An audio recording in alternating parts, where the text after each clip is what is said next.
Hi there, Lindsay here, the Frugal Crafter, and today I'm experimenting with this new product from Jerry's Artorama called Art Bites, and they're affordable, inexpensive, small painting boards, and they come in packs of 5, and they come in a bunch of different sizes, and I think this time of year when we're trying to make presents and ornaments and things like that, having a little pre-made items can be really helpful. So you get this, it's like a canvas texture, but I believe it's a paper board, and you can see that's kind of like mounted on a cardboard, and then on the back you can actually write your name or write the name of the art, which I think is really fun. I think if you want to use this as jewelry though, you definitely will need to seal this with a couple coats of a really strong sealer such as a Minwax polyacrylic or even an oil-based sealer, something that's going to make it really durable because it is a cardboard based panel, so just keep that in mind. I decided I was going to do a small painting, and I was going to use this long 3x9 board here.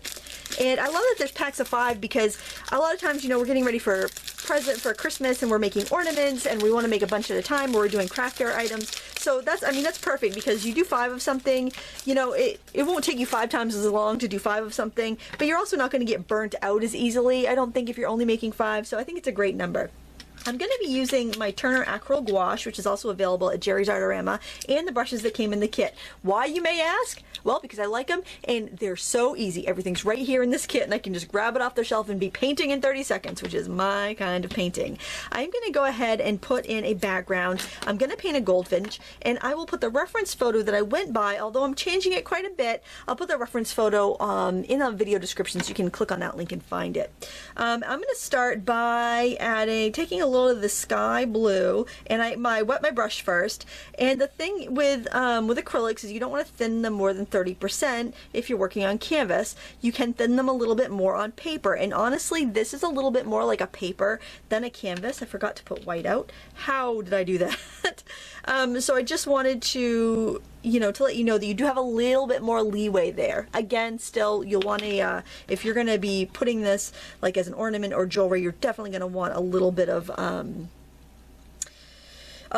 protection or sealer. It's going to dry extremely fast, like painting watercolors in the sun fast. So especially this first layer that you put down, so keep that in mind. I'm adding water to my paint because it's going to help it flow. And you can see the coverage is really good, and I think part of that is because a lot of pigment is being absorbed into the paper.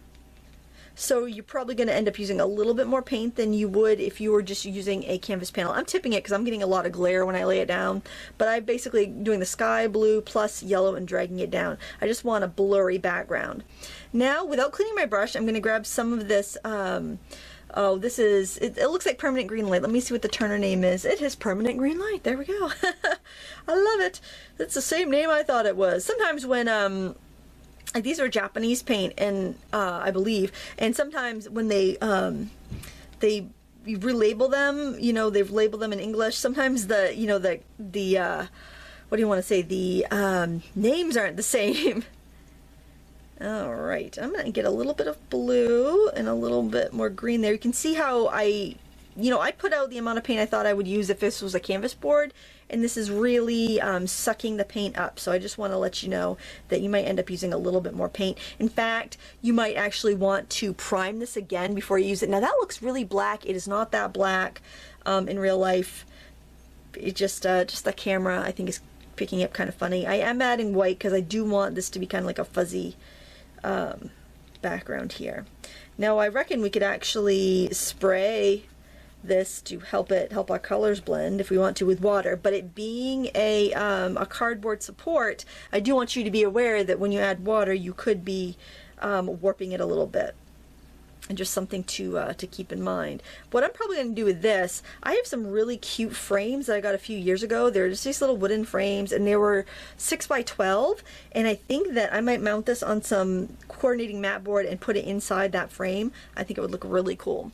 I feel like I want some more green in here, and again I'm just going for a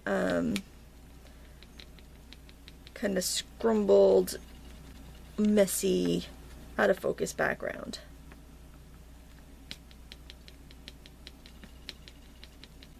Mix your colors, see what you get. Remember, the background stays in the background. That's why I'm doing this rather than just priming it a different color, because I figured I might as well get some some tones in there while I'm at it.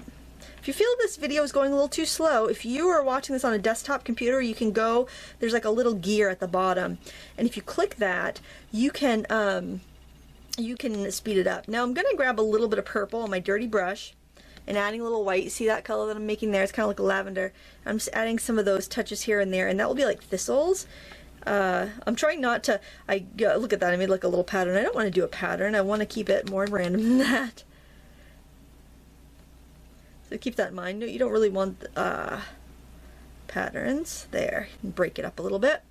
And I think maybe just a little smidge, let me wipe off some of the extra, a little smidge of yellow, get it a little bit of, a little brightness here and there, maybe somewhere. Okay, that's a little too bright. I think I need to keep the brightness for the bird itself. Never mind that, don't do that. I was wrong, it happens sometimes. All right, there, we've got our background in. And I'm going to sketch in with my round brush. Don't be afraid to sketch with, these are cheap. These are inexpensive, guys. The paints are inexpensive. They're a great deal. They're quality paints, but they have a great deal at Jerry's. And, you know, full disclosure, Jerry's is a sponsor, but these are good quality and they are a good deal. But I just wanted to kind of let you know that you don't have to be afraid to use it, to learn to paint, okay? Don't be afraid.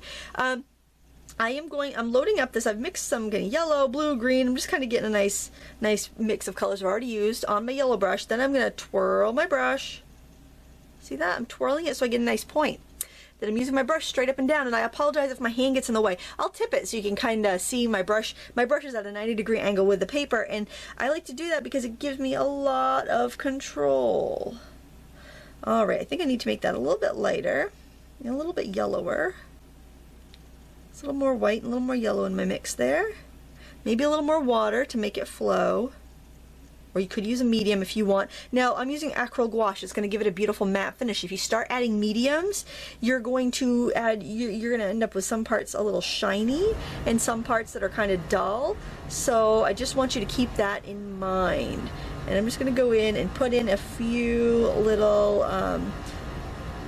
branches and grasses, and I apologize, my furnace just kicked on and I turned it way down before I started filming today, but it is Maine and it is October, so I will, as soon as I get these branches on, I will pause it so you don't have to listen to that, and then we'll catch back up when the furnace shuts off. I just want to put a little leaf over there, and yeah, I think that's about all I need in here right now. Just these three little bits. So let me wait till the furnace shuts off, and we'll come back and we'll work some more on this. Yay, the furnace shut off. Okay, I'm going to put my Goldfinch in. I don't want him right smack dab in the middle. I want him over to one side or the other, just because if you put it right in the middle, then it's not really the best composition wise. So I think I'm going to have him over here. So I'm going to start with just some of this yellow. This is more of the lemon yellow, and I'm going to put an oval in. Okay. It's a better idea to go a little bit smaller than you think you want it, in case you need to adjust. You'll have that room to go out. And then I'm going to put his head on here, which is just kind of like a circly shape. And that's pretty much all that's going to end up yellow, but I don't want to put that black on until I'm absolutely certain that's because the black is going to be hard to paint over. So you know, it's so opaque. I will just want to make sure I'm exactly sure with everything else before I put black on. And that's, you know, this is all done at once, one coat pretty much, and it is covering really well. I do find that the gouache covers better than a traditional acrylic. Alright, so now I'm going to get the beak, and this can be a little tricky, so I'm actually going to switch to my smaller round brush. I'm going to wipe out any of the extra water, and I'm going to mix up, take a little bit of that red, and, oh, that's way too much. I'm going to take some white and a little yellow, and try to make that kind of peachy color. There we go, that's nice. And I'm going to get that shape right, because they were fairly big beak in relation to their head, these little goldfinches. Let me zoom in a little bit here. There we go. And it kind of comes flat off of the head. like that. And they almost have like a little grumpy frowny face. And there we go. His beak's a little bit open. You could use smaller brushes on these art bites if that's more comfortable for you. I find the more experience you get, the more comfortable you become with the larger brushes. And I might need to add another stem or a little grass or branch or something here, but I'm not going to worry about that right now. I'm just going to get that in there. Okay, now I am going to add some white highlights. I think it's going to be a lot easier to put in some whites now than it will be later. And just grab some. I'll just stick with this brush, but instead of twirling, I'm actually gonna lay the brush down so I can spread out those bristles a little bit, and that will hopefully give me that nice feathery texture that I want. Oh yeah, and just kind of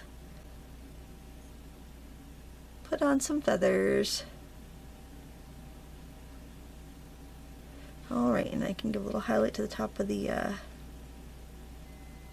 foot, leg, right there, and a highlight to the top of the beak. All right, now I can get into some of the black. I'm gonna clean my brush off, and just kind of pinch it a little bit. I don't want it completely dry because I want to be able to get some details. And I am going to use the premix black because I'm having fun. I'm experimenting. I've got it right here on my palette, so why not? And I want to twirl it. Can you see that? I'm just gonna twirl my brush in there so I can get a fairly detailed point.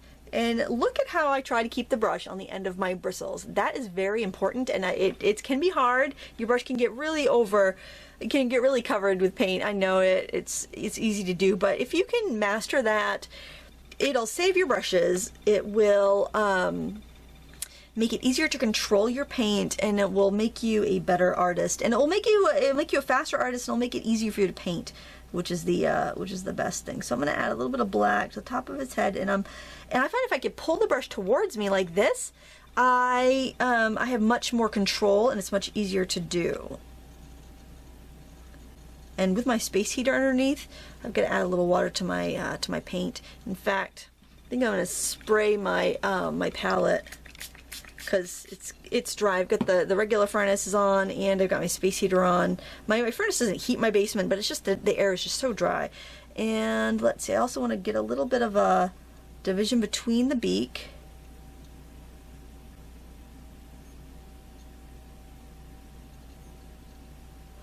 And bring that down a little bit there. Alright, and the eyeball is going to be in there too. See if I can do that sideways. I better turn that around for the eyeball. And this shorter bristle round would be a little bit easier for the eyeball, I think, because you'd be able to have more of a more control on it. Alright, now I want to get the black on the wing, and I'm letting my brush be kind of splayed so I can get those little fine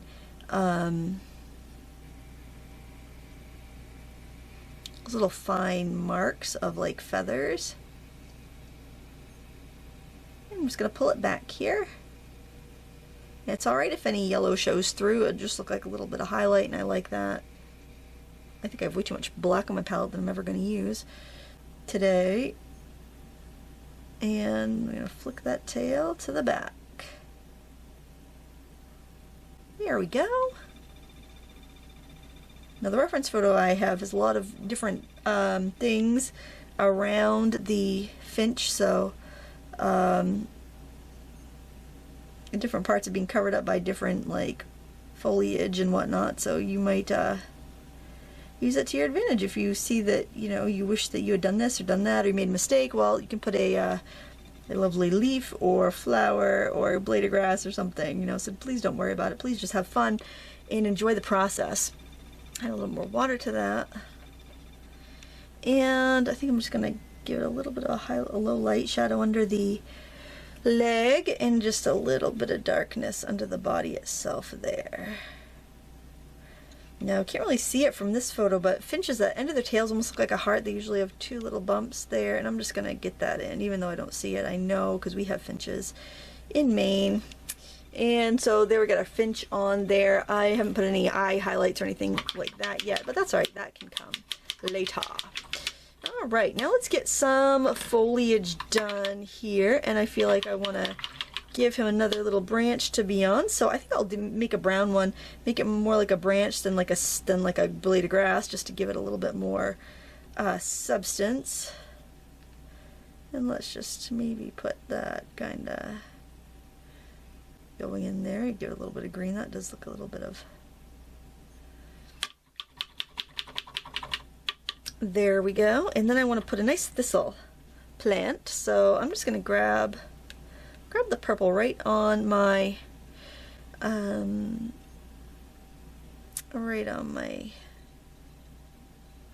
brush. Oh my gosh, I must be relaxed because I can't find words like brush in my vocabulary. Yeah.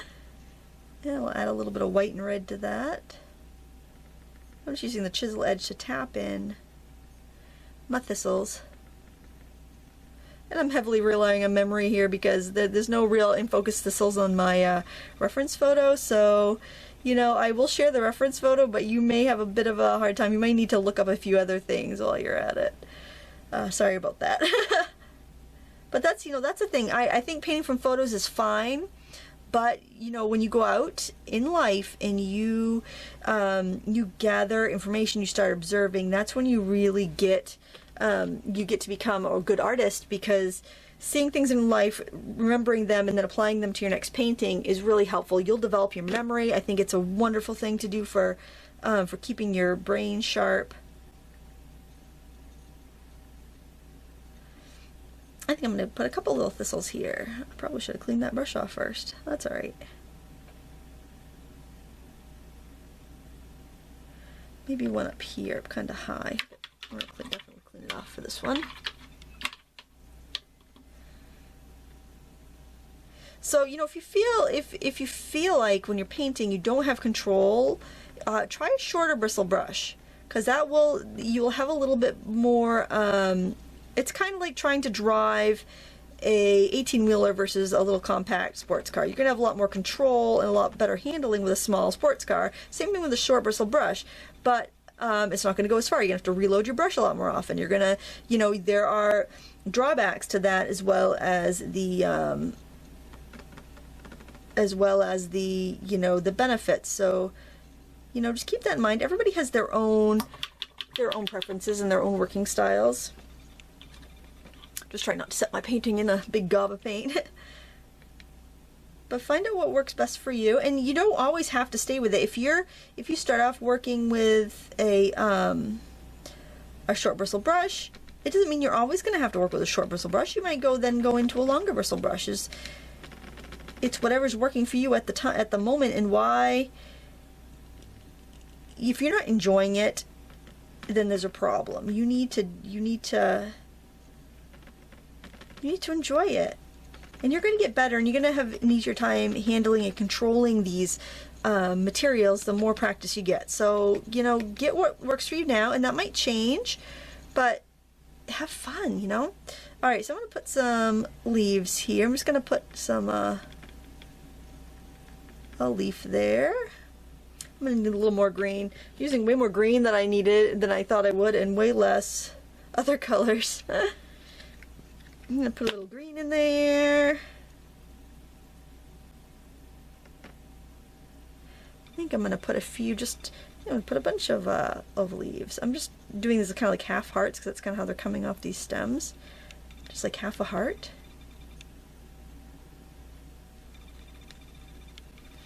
Turn if you need to. See, like when I start to get the paint down closer to the ferrule, I start to lose control of my brush. So I want to kind of wipe it off and go again, reload.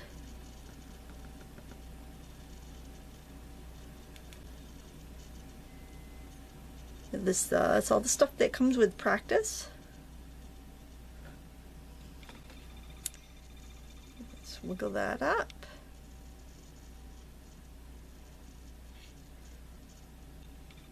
You can do whatever you like to finish it off. I think I'm going to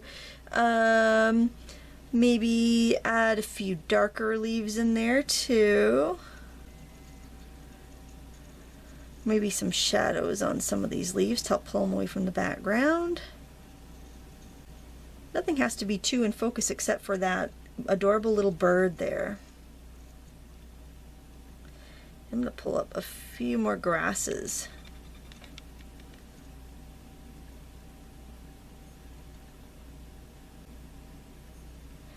Add some yellow and some whites. You can really see the texture, like if you're looking through here, it almost has like a cheeseclothy texture, which is kind of cool on these art bites. Not everyone's gonna like it, but if you like it, wonderful, and if not, then it's better you know before you buy them. Although they are very inexpensive. I think this would be really good for kids too. I think they come in a lot of different sizes, not just tiny ones. But you know how hard it is to kind of keep your kids in canvases sometimes. It seems like, you know, they'll go through your entire stash of canvas before you know it. At least my girls do. And it's alright, I want them to use it, but, you know, it gets to a point where it's like, okay, we need to paint over some of those, or I find a less expensive alternative. You can add some, I made kind of a yellow ochre color just with what was on my palette. I had some, you know, green and yellow and brown. I'm just kind of mixing together, and then you can give some of those leaves just a little bit of edge of, you know, it's time of the year and everything's kind of changing, moving over to more fall colors. And a lot of times I just kind of look and I say, okay, what needs this color where? And I just kind of squint, and that helps me kind of figure out where I need more lights and more darks, because I can then see the real values of the color instead of just the just what things are. Like this could be wheat in the background, but I look at it abstractly sometimes and I say, I feel like I need something over here, some tappy marks, and that's how I figure out what's going to go here and what's going to go there. And it all comes with practice.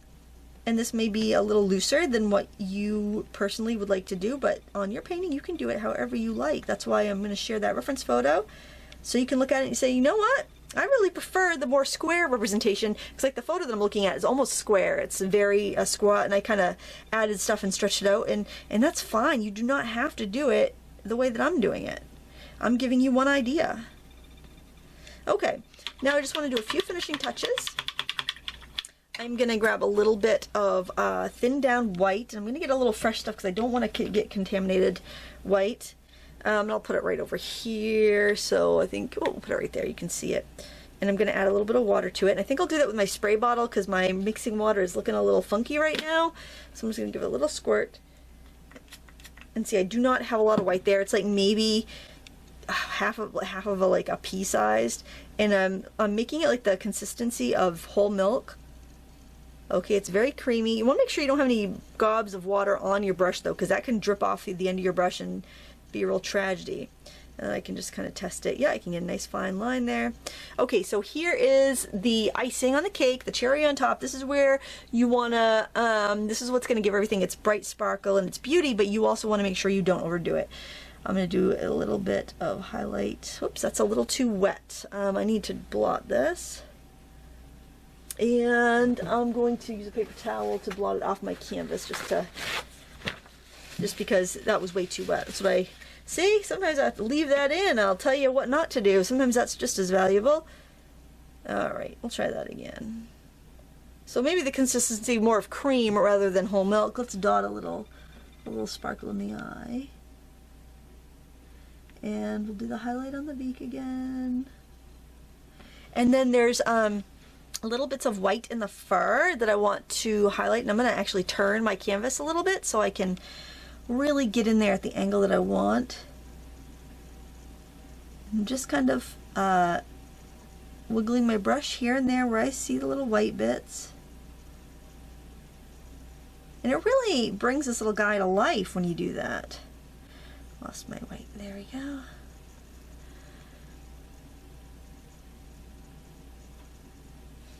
A little bit on the foot. on the top of the head. Now while I'm at it, since I have this white out, I am going to go and just give a few little highlights on my thistle. And I can do any sort of, like if I want to highlight any of these blades of grass, like maybe some of the ones that are around the tops of the leaves, anything that's around the goldfinch to kind of draw your eye in, I can do that. And then I think I'm going to do the same thing with a little bit of watered down black. Add a little bit of water to the black over here. I add way more. I hate wasting paint, and there's going to be some gone to waste there, I can tell. I guess I didn't really need to have so much color out. Oops, I got in the wrong color altogether. Oh, it's an adventure, isn't it, guys? I'm going to get a little black here. Blot my brush just to make sure I don't have too much on there. And then I'm just going to put some black details on my bird as well, because there are little bits of black. You just have to worry about, like, this is almost like, I think it would almost be drippy, and I have to be careful. I don't want it to be drippy. So at the back of the head there. It's shiny. It's looking very shiny right now. Let me just blot my brush off. I'm just wondering if that might be a little too transparent when it dries. I think it's going to be fine. I can go in with a little bit more opaque color. Just make sure you don't have any gobs on your brush. That's where I think you run into trouble. These little sizes would also be nice for those of you that like to craft or paint upstairs, like at a kitchen table or someplace where you don't have a lot of space. I'm not sure I really like all those black details now that I look at it, even though they're on the picture. I don't think I really like that. I think that that I'm going to tone that down by going over it with some yellow. Don't be afraid to change something. If you see like, oh geez, Lindsay, I don't like that, like maybe I splatter painted or I did something that you didn't like, well, you don't have to do it. Don't do it just because I'm doing it. If you do not like a technique, you know, it's a good idea to try a technique just in case, but if you don't like it, there's no rule saying you have to do it on yours. I mean, like, I could totally splatter paint this and be like, whoo, just some splashes of purple, that's what I want to do, you know, and other people would be like, that's horrifying, that's awful, why are you doing that and ruining your painting? But it's to each their own.